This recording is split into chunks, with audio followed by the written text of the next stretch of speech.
Good morning. My name is Curtis. I'm one of the pastors here, and I do love that green team. My daughter Penny is a part of that crew, and she's very passionate about all things, green and creation and composting, and I'm very proud of her. But today, I want to start with a story about taking down a tree. So way back in the day, I used to work at Camp Kadish, which is up at Christopher Lake. And shout out for Kadish. So one of my jobs during the summers was to do cabin checks. So every day, I would wander through the bushes to each cabin, kind of checking up on their cleanliness and making sure they're keeping things in order.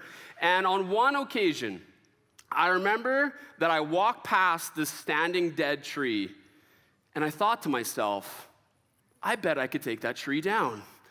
And that's what I started to do. I sent my shoulder into that tree and I started shoving. And now you might be thinking, Curtis, you don't really look like you're built for like the taking down trees kind of a guy. Like it's more of a job for like rugged Pastor Paul. And I get it.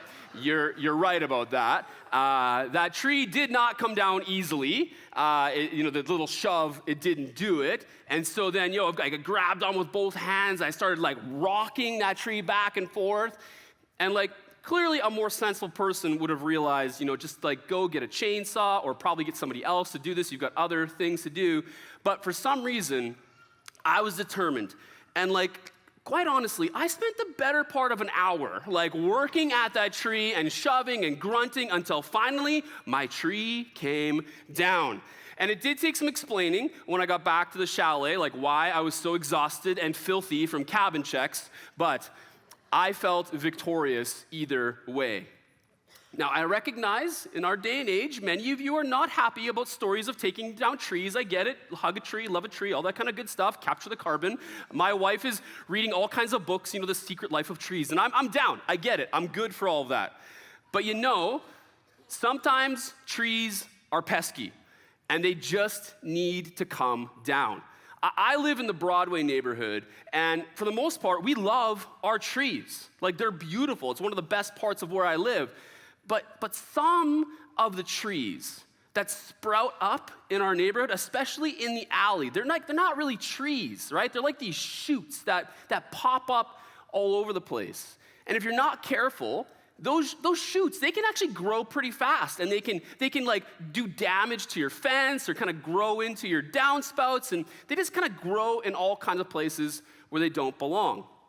A few years ago, we had a big maple tree in our backyard that we loved, but it was dying, and it was becoming a risk to do damage to our house, and so the tree had to go down.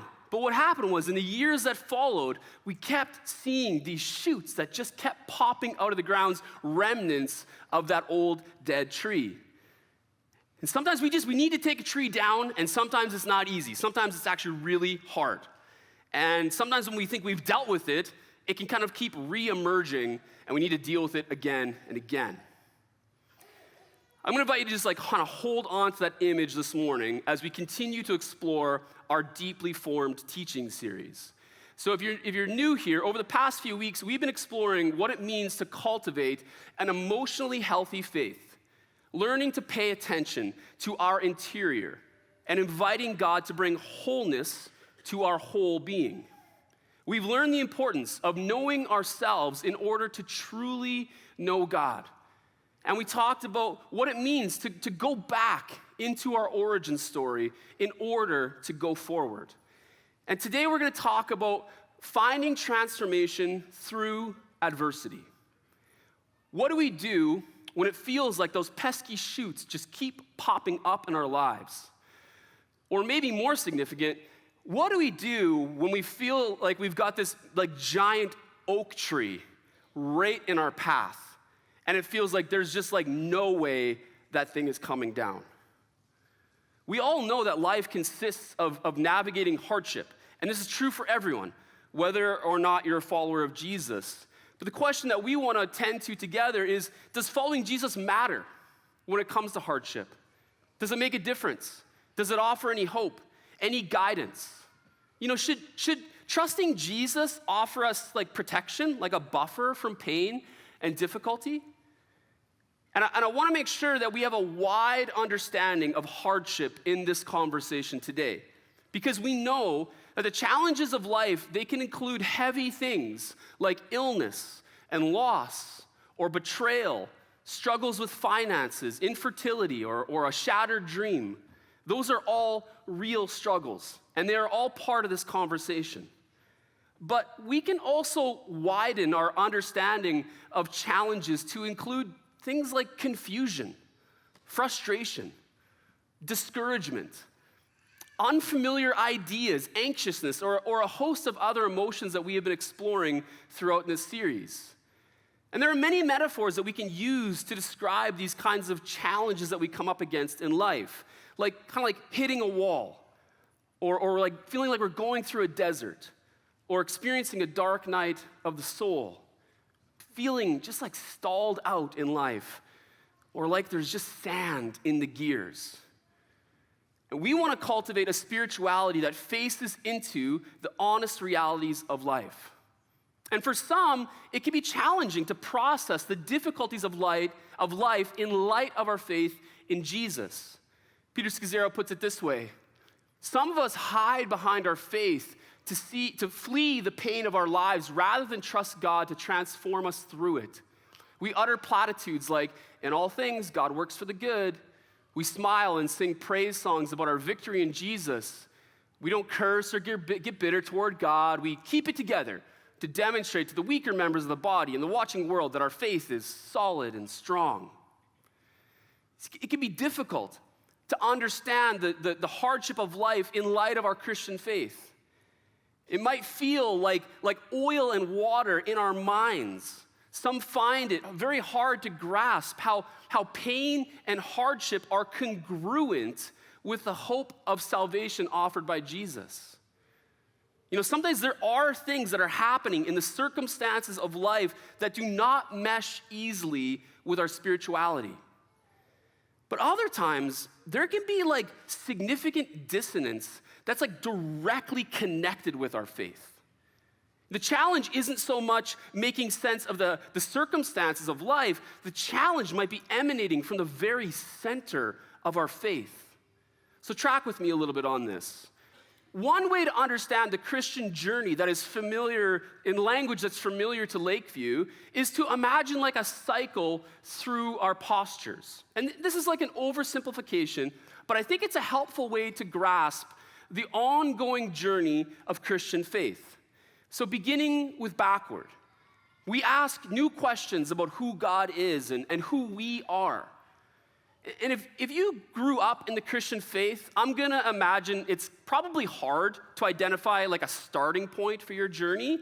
But for those who encountered Jesus later in life, this might feel like where it began.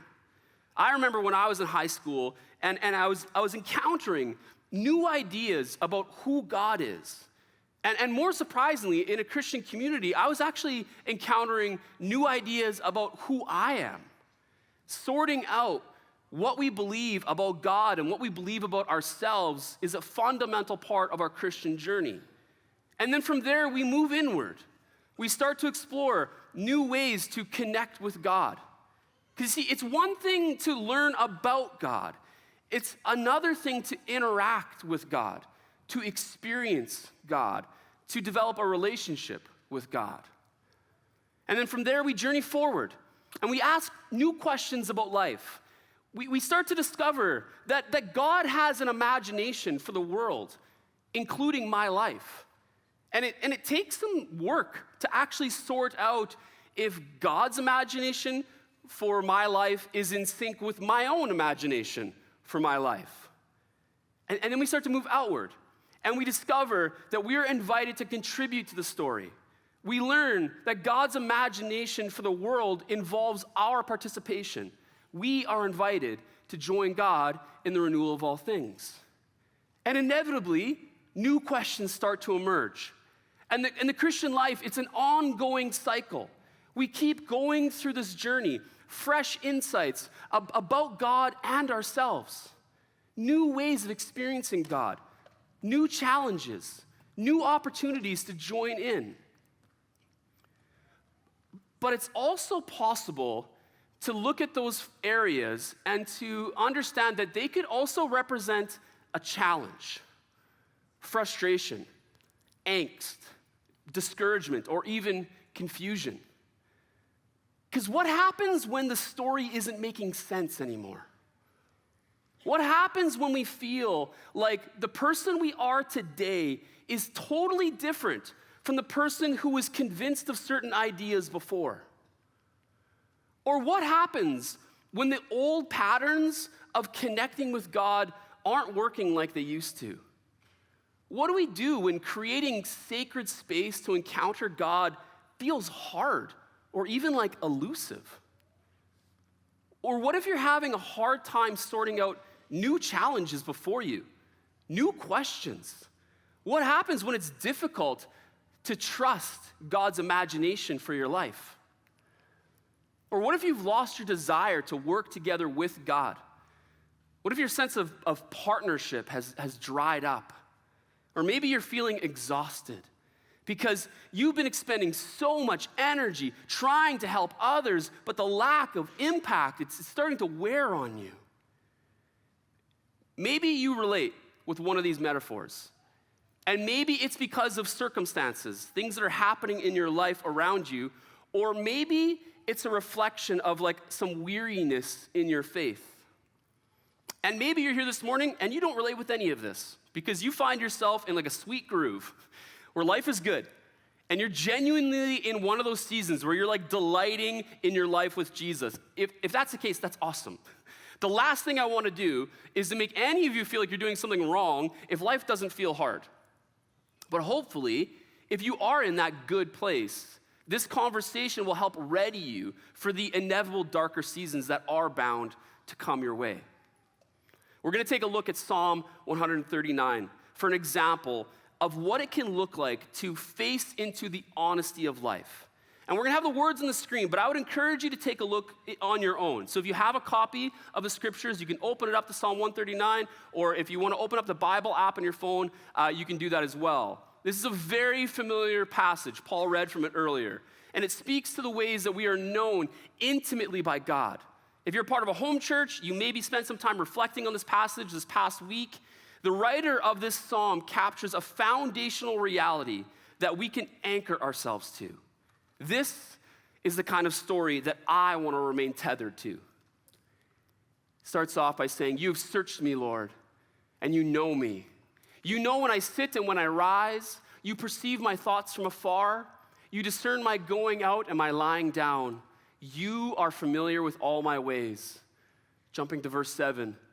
"Where can I go from your spirit? Where can I flee from your presence? If I go up to the heavens, you are there. If I make my bed in the depths, you are there." Verse 13. "For you created my inmost being. You knit me together in my mother's womb.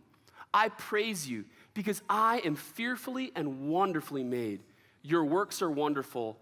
I know that full well." It's such a beautiful piece of writing. And I'm like not personally known for like reading a lot of poetry, but there's something like really powerful about imaginative writing that brings these important truths to life. You are known by God intimately. Inside and out, God knows you. God knows you better than you know yourself. And God made you. God delights in you. And God is with you. Wherever you go, God is there. You cannot outrun God's grace. God is present. In this very moment, God is near. And in the moments that will come throughout the rest of your day and throughout the rest of your week and the rest of your life, God will be with you. This psalm, it reflects someone who is deeply rooted in these profound truths. They are steeped in a worldview that understands that God is intimately involved in our lives. The psalmist is anchored to these important realities. And yet, the psalmist also writes, "If only you, God, would slay the wicked. Away from me, you who are bloodthirsty. They speak of you with evil intent. Your adversaries misuse your name. Do I not hate those who hate you, Lord? and abhor those who are in rebellion against you. I have nothing but hatred for them. I count them my enemies. All right, there's something else going on here. This person knows that God sees them, that God is with them, and yet there is a brutal struggle happening in this person's heart. The knowledge that God is present does not mean that life is easy. There are some serious wrestlings being worked out here. This is not light stuff. This is fierce, angsty, ugly, like bang your hands on the ground, like tear your shirt apart kind of honesty. This is not like gently lay your head in God's lap kind of prayer. This is like grab God by the collar kind of wrestling that we see in this psalm. And like we don't want this to be part of our Christian journey, do we? In fact, I would suggest that verses 19 to 22 of Psalm 139 are some of the most skipped over verses in the Bible. Because the rest is so good, right? Like we want those good vibes of intimacy. We don't want this like angry, visceral, like puffy-eyed, make your mascara run kind of ugly prayer. But as Scazzaro reminds us, emotionally healthy faith admits the following: I am bewildered. I don't know what God is doing right now. I'm hurt. I'm angry. This is a mystery. I'm very sad right now. And my God, why have you forsaken me? You see, we don't invite this, but we admit it when it's true. The question isn't whether hard times are going to come. The question is, how are we going to respond? Are we going to allow those desert seasons to form us or to harden us? Is the sand and the gears gonna like wear us down and make us bitter? Or is it gonna soften us up and maybe round out those sharp corners in our life? See, how we navigate difficulty matters. And it's unfortunate, but many have learned to deny and resist these seasons. And indicators that we might be resisting could look like being judgmental. We're quick to point out the flaws in other people, quick to be critical, to highlight the failures of others. Or we're certain, we're definitive. Our opinions are rigid. We hold our ideas sharply. Or we're hurried. We only know one pace. We're constantly busy. We're fixated on productivity and results. We're prideful. We carry ourselves with a sense of importance. We see ourselves above others. And this kind of hardened, bitter life, it happens way too often. And we see it in others, but if you're anything like me, you can see how this can happen in your life way too easily as well. But there are some people who have learned to invite God into the desert seasons and allow God's Spirit to do a work of transformation in their lives. Rather than being resistant, these people have learned to be responsive.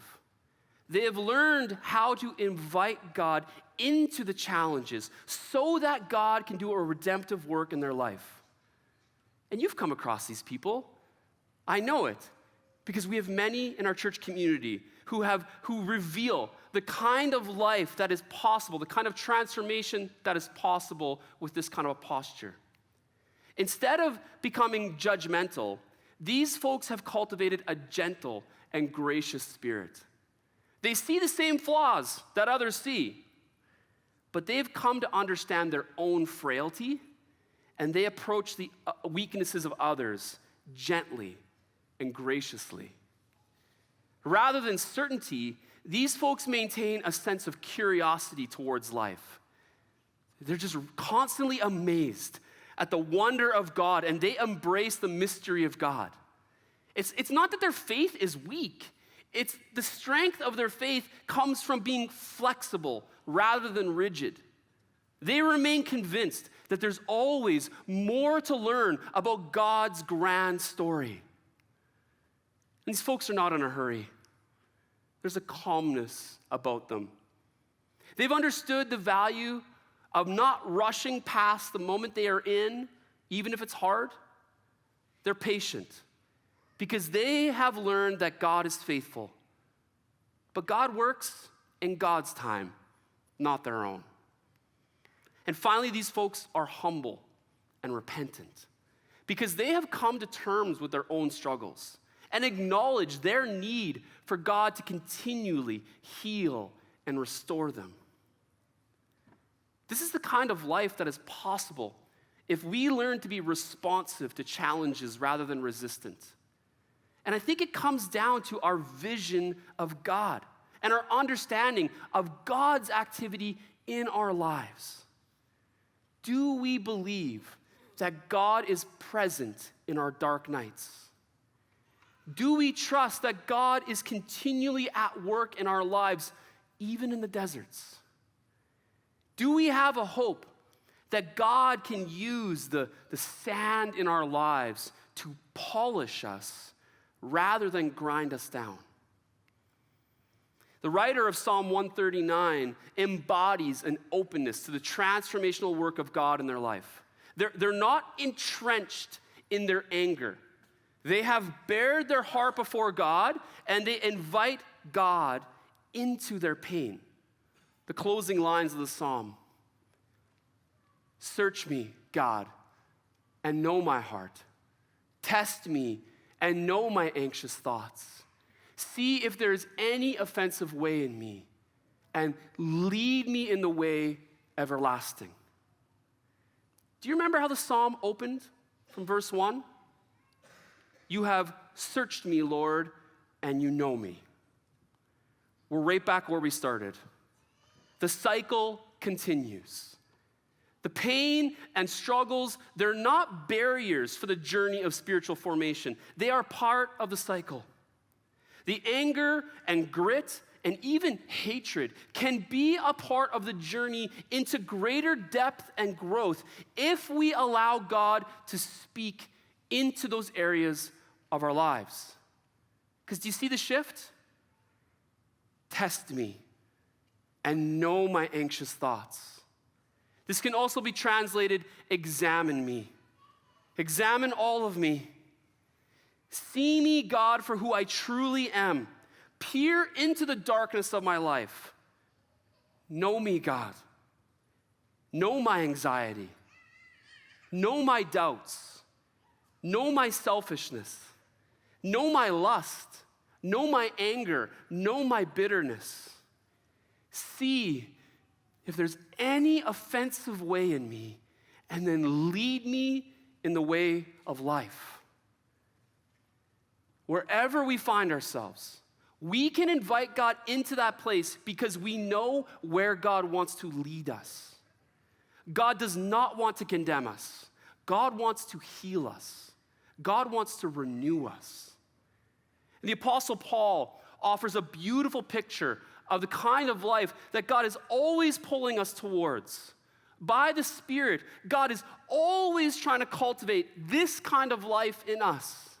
The Holy Spirit produces this kind of fruit in our lives: love, joy, peace, patience, kindness, goodness, faithfulness, gentleness, and self-control.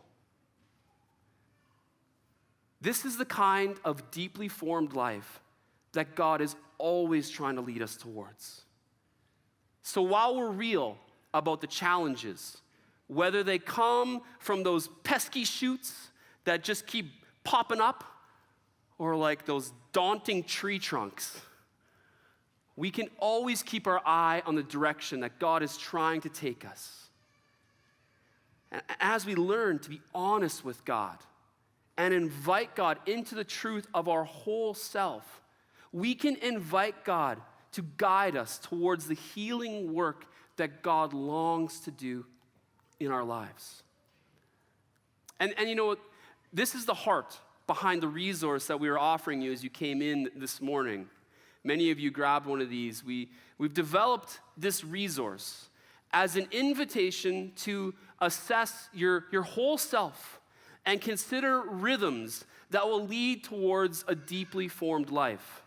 This workbook, it offers an overview of our whole being, physical, relational, intellectual, emotional, and spiritual. And there are suggestions for things to consider in each category with special attention given to our spiritual practices, which are based on our postures. And we would love for you to take this home, review it on your own or with some friends, with your family, or even with your home church. The big idea is to pause, to take an honest look at your life with God, and to consider what rhythms are going to bring life in this season. I encourage you to open up space for God to examine your life and to be responsive to the nudges of the Spirit. Maybe this week you could spend some time in Psalm 139 and let that soak in your mind as you consider your rhythms. Maybe you want to meditate on the fruit of the Spirit from Galatians 5 and consider what practices you can embrace to help make room for the Spirit to produce that kind of fruit in you. I would highly encourage you to also consider rhythms in light of the season you are in, because things shift in our lives with the seasons. So lean into that. Name some rhythms for the remainder of spring. And with the intention that you're going to review this and revise this in the summer. Pay attention to where you are and what is happening around you. If you're a university student and you're in the midst of that transition out of class and into like a summer job, pay attention to that and ask God what he's inviting you into in that time. If you're a family who's in that time of year, we're going to be spending a lot of time at the soccer fields. Pay attention and ask yourselves together, what opportunities come with that season?